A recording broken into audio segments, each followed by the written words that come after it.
This is ABC 7 News, Chicago's #1 news, with Kevin Roy. This is ABC 7 News, Sunday morning.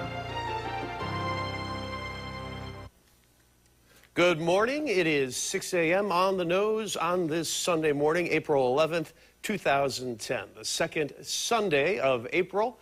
And welcome to ABC 7 News Sunday morning. I'm Kevin Roy. Glad to have you with us. Stacey Baca is off this morning. And let's begin with a check of the forecast.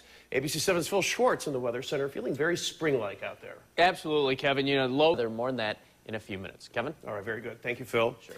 In the news this Sunday, a week of mourning began today in Poland, where that country is devastated by the death of its president. Lech Kaczynski and many other top leaders were killed in a plane crash while on their way to Russia. And today, the bodies of the victims are being taken to Moscow for identification. ABC's Jim Sciutto has the latest on the crash investigation.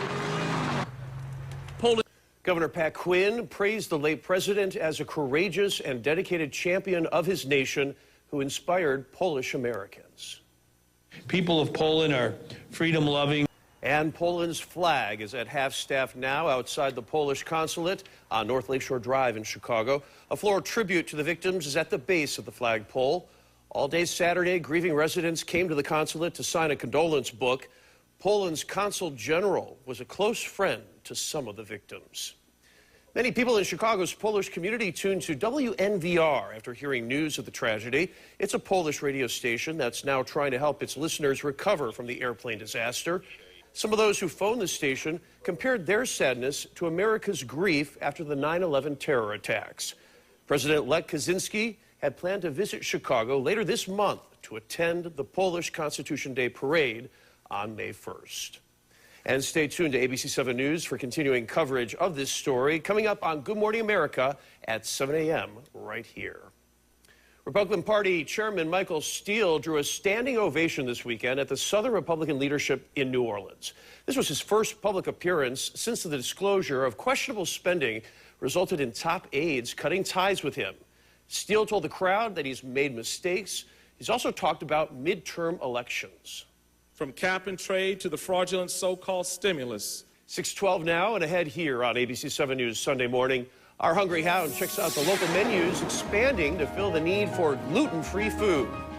And as we go to break now, a live look outside. It's getting brighter out there.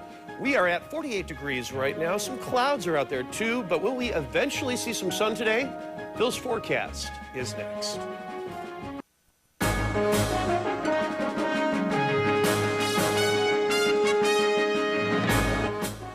Welcome back on this Sunday morning. Phil's forecast coming up. He says it's going to be sunny this afternoon. Not quite as warm as yesterday, though. You know, almost every month it seems that restaurants are adding gluten-free items to their menus. The Hungry Hound found a pair of restaurants going out of their way to make gluten-free items delicious. Here's ABC 7's Steve Olinsky.